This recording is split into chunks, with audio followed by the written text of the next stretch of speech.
राम नारायण राम सृष्टि रे जेउ सबु जिनिस अछि जेउ सबु वस्तु अछि महाआकाश रे जेउ वस्तु अछि से सबु किछि आम पाखरे मध्य अछि संपूर्ण प्रकृति रे जेउ सबु अछि सेगुड़िक आमर भितरे मध्य विद्यमान जदि प्रकृति हेउछि महाआकाश पाई एक माध्यम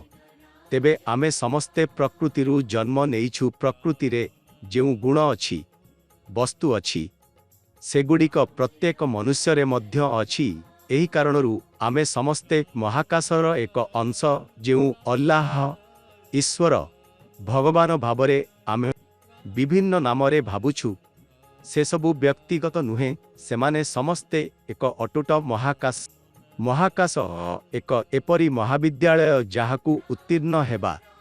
एथिरे पूर्ण अंक आनिबा बहुत कष्टसाध्य एपर्यंत काहारी मध्य पूर्ण अंक मिली नाही आमे जेते भिन्न धर्म और देवदेवींक नाम शुणिछु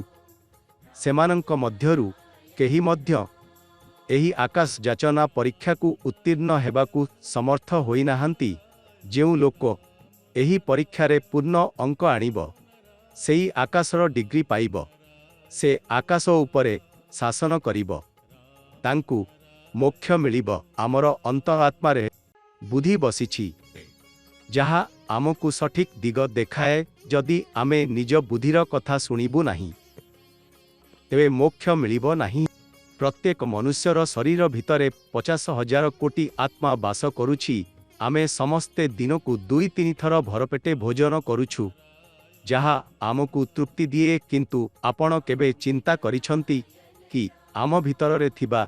एही 50,000 कोटी आत्मा कण खाए जदि सेमाने खाद्य न पाआंती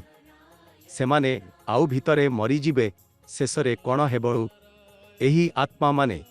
जेउ शक्ति ओ ऊर्जा आमर शरीर को देउछंती सेमाने मध्य नष्ट हेबे आमे दुर्बल हेबाकू लागिबु मन खराप हेबो एभଳି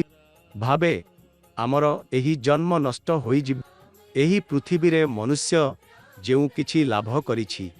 से एही आकाश अंतरिक्ष ओ प्रकृति ठारू पाइछि तांकर निजर किछि नुहे पृथ्वी आमर माता ओ सूर्य आमर पिता जिए आमकू शक्ति ओ ऊर्जा देइथाए प्रकृति आमकू सबु देइछि किंतु से केबे वापस आपण ठारू किछि चाहिछि किय सूर्य चंद्र आकाश ग्रह ओ नक्षत्र माने जेउ किछि आमकू देइछंती सेमाने केबे आपण ठारू किछि वापस मागंती किय किंबा कहंती कि आमे तुमकू एते देलु तेबे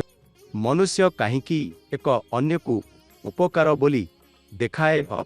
तांकर निजर किछि अछि कि जहा से उपकार बोली देखुछि आमे आम जीवन प्रकृति को ध्यान रे रखी ताहारु प्रेरणा नेई बिताउछु कि कारण प्रकृति आमकू संतुलित ओ आशावादी करे जदि आम जीवन रे किछि अभाव आसे प्रकृति सेथिरे संतुलन आनी दिए एही पाई आमे प्रत्येकंकु प्रकृति सह जडित हेबा दरकार आजी मनुष्य पाखरे जहा किछि अछि से सबु आकाश ओ प्रकृतिर दान आकाश पृथ्वी जल वायु ऊर्जा एही पंचभूतरु सबु किछि बनिछि एगुड़िक नथिले मनुष्य न श्वास नहीं पारिब न जीवंत रही पारिब आमे समस्ते दैनिक भावे राम नारायण राम मंत्रर जप करिबा उचित एहाकू निज जीवनर अंश बनांतु जेपरी आपण श्वास नेउछंती सेपरी राम नारायण राम नामकू मध्य निज अंतर मनरे बसांतु कारण एहा हेउछि एमिति एक बीज मंत्र जहा आपणक जीवन रे सार्थक परिवर्तन आनिथाए आजि पर्यंत लक्ष लक्ष लोक एही नाम सह जड़ी निज जीवन को उन्नति करिछंती सेमाने जीवन ठीक अर्थ बुझी पारिछंती एही पाई आपणकू जेबे जेबे समय मिले राम नारायण राम मंत्रर जप करंतु।